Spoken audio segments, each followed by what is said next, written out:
Alright then, welcome back to another video. Welcome to the George Benson football channel. It is pouring with rain outside. I mentioned in yesterday's video, which by the way, if you haven't seen yesterday's video, you wouldn't be the only one because I didn't even get a notification on my George Benson travel channel that I uploaded yesterday's video. If you want to go and see it, it's like get yourself a cup of tea, or in my case, a flat white, and sit down for 21 minutes as we go through the August Premier League awards. Today, we're going to be doing the Chelsea player ratings. Player ratings out of 10. It's something that a lot of you guys have wanted me to incorporate into match reviews, into the 6 things. And I didn't really want to do like ratings out of 10 for every single match that we do because it's kind of a little bit predictable. As we're in an international break and it is a wet day outside, we can take a look through all of the players that have lined up for Chelsea this season, be it in the Premier League, and we'll also include the Super Cup as well, out of 10. We're building up to a video that I'm probably going to post in the next couple of days where I give my strongest Chelsea 11. But let's start with the obvious at the back of the pitch. And oh dear. It would be with the goalkeeper. I think, well, Kepa. 4 games, 9 goals conceded. He can't be anywhere near the 8s, 9s and 10s, which are the elite levels of player performance. I think when it comes to the defending, it's not necessarily been all of Kepa's fault, the goals that we've conceded. It's been a case of lack of leadership at the back. It's been a case of lack of being able to put a foot in when needed, lack of pace. Whatever it may be, there are catastrophic errors left, right and centre in this Chelsea back line, and Kepa's the last line of that defence, and quite more often than not, he's put in a position where there's not really much he can do about it. However, I do think that Kepa's distribution needs to get better. I think it has been a bit better than it was last season. I think he's always improving. I think as a shot stopper, he's very good. He can get down, he gets the balls in the top corner. But so far this season, we've not seen the best of Kepa, and I'm going to have to give him a 5.5, which is quite low, but to concede an average of about 2.25 goals every game, or,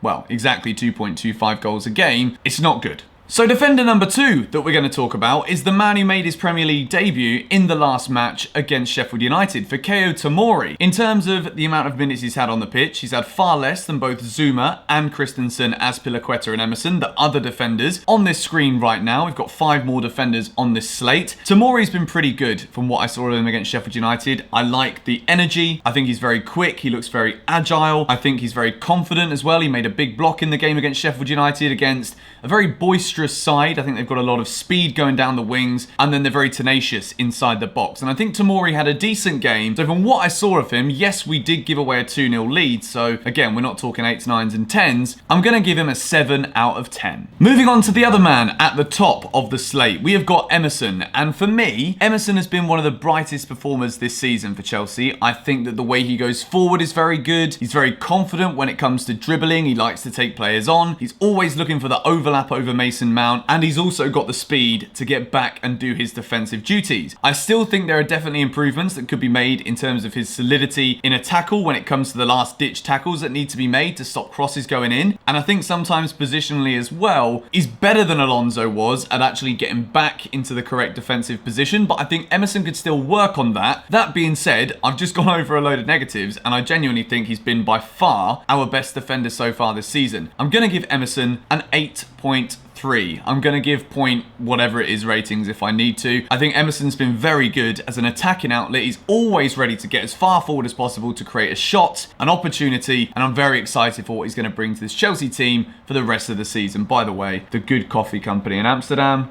it's good. Also, what do we think about the sound of the rain on the roof? So moving along the back line, metaphorically and literally on the screen, we have got Andreas Kristensen, who has had a decent start to the season. I think Kristensen has been better in the 4 matches that we've seen than what we've seen from him in the past at Chelsea. I think that with Frank as a manager, he's got more confidence. I think he does look confident positionally when he's on the field for Chelsea. He's definitely not the finished article. He's still suffering, I think, a lot from nerves potentially. Gonna give Kristensen a 6 out of 10. There's a lot to work on from him, but I don't think he's been the worst of the defenders. Moving into the middle, it's Azpilicueta. A lot of people have been jumping on my back saying that I should show Azpilicueta a lot more respect than I do as for what he's done for Chelsea over the past 7 years. I completely understand that Azpilicueta will probably go down as one of the legendary Chelsea defenders because of the trophies that he's won with us, because of his influence on the team and the fact that he's always turning up even when over the years we've had bad seasons and bad form. I think Azpilicueta this year has been caught out in terms of his age and his agility, and the way that Frank Lampard wants to play isn't really suited to Azpilicueta's game style. I think he's a very, very good one-on-one defender. He's being left in positions at the moment where it's not really one-on-one defending that we're seeing from Azpi. We're seeing him race back and then he's out of breath and then he gets skinned and then basically the ball goes in the box and we can see the goal. So positionally, Azpilicueta is getting caught out left, right and centre in this Frank Lampard system. It's definitely not been his best ever start to a season in a Chelsea shirt, and I'm going to have to give Azpi a 5, and I've got to be as honest and brutal as I possibly can in these videos without trying to be too Chelsea biased. I think we can all agree that Azpilicueta has not had his best start, but hopefully there's more to come. Moving in to Kurt Zouma. There have been flashes of a great physical, strong defender from Zouma so far this season. Maybe he's not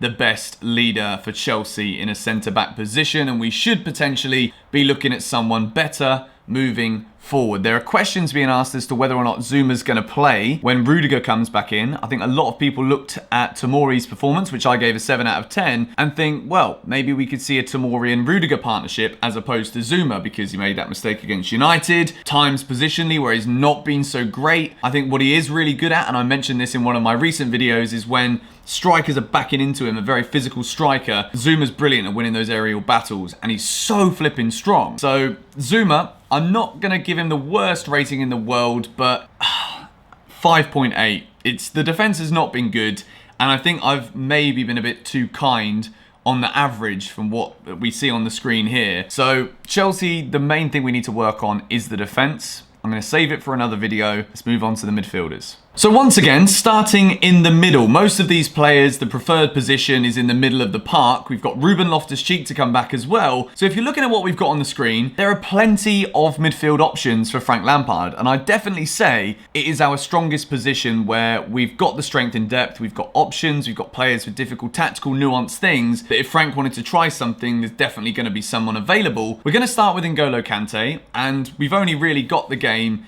against Liverpool to go with. He's not had that many minutes in Premier League football, but based off of what we saw against Liverpool and based off of what we see lacking in the centre of the Chelsea midfield, highlighting the importance of N'Golo Kante's presence from the performance against Liverpool, I'm going to give Kante a 7.5, and I think he gets an even higher rating, even though we're not ranking his performances based off of how obvious it is that we need this man in our team. I cannot wait until he's back fully fit. Hopefully, the fact he's not gone on international duty with France and Didier Deschamps is a good thing for him to be at Cobham, to rehabilitate, so that when we've got Wolves away, which, by the way, thank you to Callum, tickets for that sorted, I'm going to Wolves away, N'Golo Kante hopefully will be fit and ready to control our midfield again. The next player I'm going to rate is Ross Barkley. At the end of pre-season, I think I spent more time talking about Ross than any other player in this Chelsea team, which is a bit of a shame, really, looking back on it now, because he's not got anywhere close to the form that we saw of him in pre-season. I think he gave the ball away far too many times, in particular against Sheffield United last weekend. He does look as though at times he's got more confidence, he's shooting from outside the box a bit more. There was that brilliant mazy dribble that he did against Norwich, which yet again didn't finish with anything. And for Ross,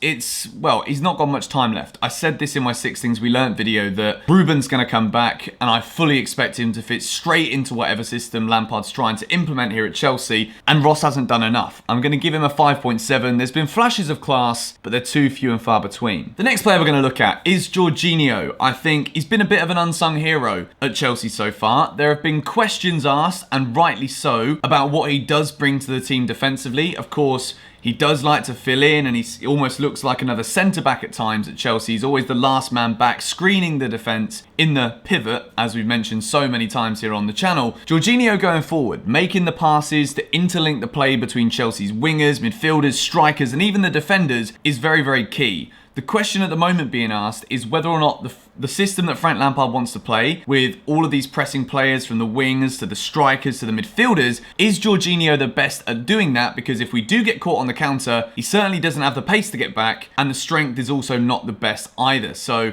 maybe 2 ball-winning midfielders like Kante and Kovacic could be more of an option for Frank Lampard. However, what I've seen of Jorginho so far this season, I think what he does bring to this Chelsea team when he is on the field is brilliant, and I'm going to give him a 7 out of 10. Moving in to Matteo Kovacic, I think he's been one of the best signings in the Premier League this season. If you watched yesterday's Premier League awards, I gave him the third best signing impact so far in the Premier League. I think what he brings to this Chelsea midfield is energy, the ability to dribble past players, something that unfortunately we got rid of the best dribbler in the league last season. In Eden Hazard, it's been 4 games. I can still talk about him if I want to. I don't really want to, it just comes out. Kovacic has been great, 13 successful dribbles so far in 4 matches. He looks like a player reborn. I've said that a million times, and I think from the Chelsea midfield, he's definitely been one of our best performers. I'm going to give Kovacic an 8.5. So let's talk about the Golden Boys, shall we? Mason Mount is Frank Lampard's main man. He's just got his first call up to Gareth Southgate's international squad with England. So excited for this fella. I think not only am I excited for his future, but it's important for us all to remember now that these young players are bang in the present for Chelsea, and they're not just going to be the players that we're going to see in the blue shirt for the next 4 or 5 years. We're going to see them this season as well. And one player that I'm so excited to see more of is Mason Mount. I think the influence he's having on this team with the energy to trace players, to track back, to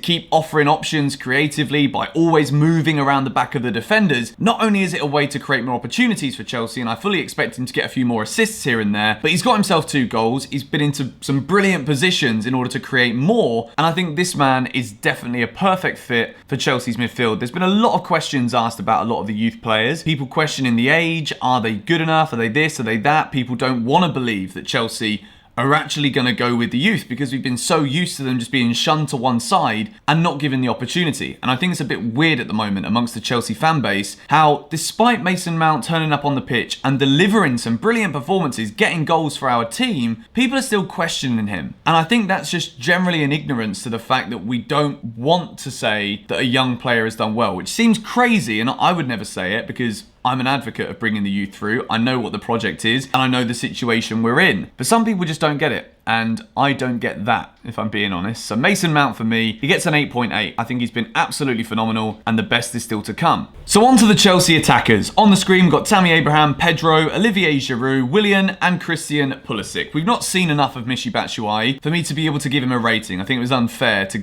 give him a rating based off of the 8 minutes that we saw, or whatever it was against Leicester. It's unfair, so I'm not sticking him on the screen. I'm going to start with Pedro, a man who splits a lot of opinions amongst the Chelsea fan base. I think a majority of people probably think that he's past it and he can't do it for Chelsea week in, week out. I would agree to an extent. I don't think Pedro is going to be a starting winger for 90 minutes for the rest of the season. I think that as an impact player and a player who you absolutely know, guaranteed, is going to give every single bit of his energy and commitment to the side, 30 minutes at the weekend, if we're struggling to kill teams off, bring Pedro on. He can get into the right positions. He's experienced. He can shoot from outside the box. He's a great player to be able to fall back on. And I think that particularly the Super Cup performance against Liverpool was very good from Pedro. I'm going to give him a 6.9. I think he's still got a lot to offer this Chelsea team, and I wouldn't be trying to ship him off anytime soon. Willian, a man who could potentially, so the rumours have come out, be going to Juventus on a free transfer in January. Willian is obviously not going to be first choice under Frank Lampard. I think Hudson-Odoi is going to come back. At the moment, he prefers to use Mason Mount and Christian Pulisic. And I'd also say that when Pedro is fully fit, Pedro's above Willian in Frank's pecking order as well. So I could see Willian leaving Chelsea to go to someone like Juventus. Again, I don't think going to Juventus would guarantee him first team starting football every week, but it is what it is. Maybe he just wants a new challenge now. Willian,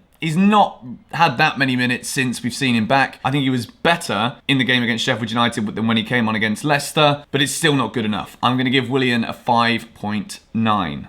Moving into Christian Pulisic, a man who many people believe I've given unfair criticism to, and I can understand that. Of course, we're not always going to agree on the channel. I think we had a very bright start during pre-season when the only thing there really was to go with was optimism. Now that we partner optimism with a dose of realism in every video, I feel as though people are going to disagree a lot more. And Christian Pulisic is a player who a lot of people have disagreed with my opinions on. I mentioned that I expect him to get back and be involved a lot more defensively. I think I stand by everything I've said. I think physically he needs to improve. However, in terms of getting into the right positions, in terms of the movement, in order to create the chance for either the assist or the pass before the assist, Christian Pulisic is doing a lot of work. And I think off the ball, in an attacking sense, he brings so much to this Chelsea team. And like I've said with many other young players in this video, the best is certainly still to come. But I think in terms of Christian settling into life at Chelsea, it could have been a far worse start. I think I'm still wanting more from his performances, but I'm going to give him a 6.6. Pulisic, plenty more, and I think he's been decent. So Olivier Giroud, I'm just going to call it straight away. I'm giving him a 6. He's not had enough minutes really in the Premier League. I think he was good against Liverpool. He got his goal.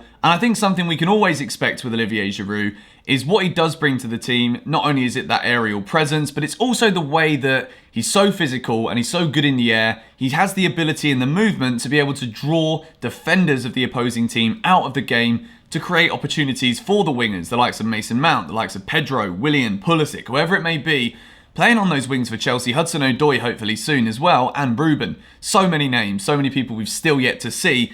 Olivier Giroud, he does his job. I'm giving him a 6. So the highest player rating that I am giving, I've saved it till last, and it makes a lot of sense. We're into the attackers. We're still going to go to the manager once we've spoken about Tammy Abraham. So 4 goals so far in 4 matches in the Premier League. It's a brilliant return for Tammy. I don't think we could have asked for a better start to the season from him. He hit the post against Man United. There were flashes of what he's going to do and what he has already done in that game against United, but we were pretty awful that day, and they completely nullified us and got us on the counter-attack. We move on from it.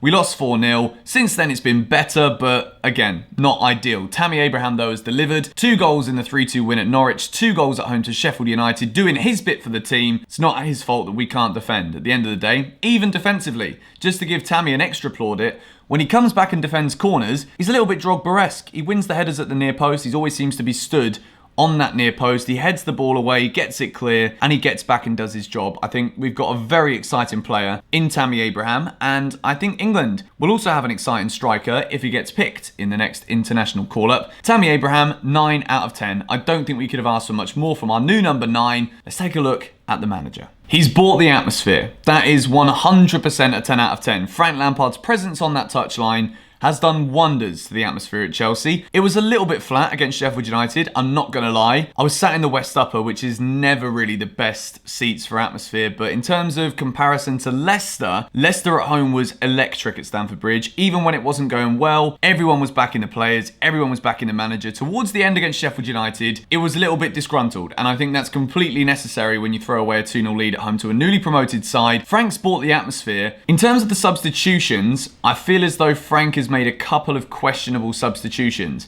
And I don't know if that has been a naive perspective. I don't know if it's been something where we just haven't had the options and the quality that he may have wanted to put on the pitch in order to replace tired players, or if it's simply a tactical management perspective where if we're going to play this incredibly high press and we're going to be moving really quickly throughout the whole game, we've got to be able to understand that the likes of Matteo Kovacic, the engine in the Chelsea midfield, is going to be flagging come the end of the game, and there needs to be some excess energy left in the tank, or if there isn't that excess energy, options off the bench that we can rely on. Again, I'm not going to sit here and say that Billy Gilmour didn't do enough when he came on and he could have done better. I didn't really want to rate Billy's performance off of the few touches of the ball and put him in the player ratings here. He did very well when he came on. The issue that I've got right now with Chelsea and Frank, we need to understand that we have to see games out. And that may need some adaptations to what Frank is asking from his players, particularly in the early stages of matches. So far from Frank, I think we're going to bypass a few of the things that I've just mentioned a little bit, focusing on the atmosphere, which I think could be key for Chelsea this season. We're going to need the fans to be behind these players, otherwise confidence is going to drop. So I think Frank is the man for that. He's going to instill a lot of confidence in these young players that are going to continue to come forward. The fact he's put so many of the young players into the team so far this season is amazing for the fans. It's amazing for Chelsea Football Club, and it's definitely a mould that we're trying to make for the future, which I think will see us be successful once again, once the transfer ban doesn't exist, when we can see what we've got, what we've bought up from the academy, where do we need to strengthen. When the money's available for that is where we're going to see the best of Frank Lampard as our manager. So taking the support that he's got and the way he's reinvigorated the fan base into account, some of the substitutions, not good enough. We're going to learn from that. It's definitely coachable things that are the issues at the moment with some of the Chelsea players. Going to give it a 7, but that can soon go downhill in terms of the 7 out of 10 if we don't start looking at new approaches to defending, because it's a massive issue and it needs to be addressed. So yeah, that brings an end to my Chelsea player ratings. If you you did disagree with any, let me know in the comments down below. And I don't think I've missed anyone out, but if I did, be sure to shout at me in the comments and I'll write a comment if I did miss anyone out. I don't think I did. Billy Gilmore, he came on. I don't think so, but we'll give Billy a 7, you know, just because I like Billy. Anyway, thank you guys for watching. If you did enjoy this video, be sure to leave a like. And as I said at the beginning, if you didn't see yesterday's August Premier League awards, be sure to go and check the link in the description or click on the card on the screen, or it'll be here on the end slate of the video. Go and watch it. It was a good vid. It was a long vid. Get yourself a cup of coffee. The irony is mine's empty. I will see you all in the next one tomorrow. Goodbye.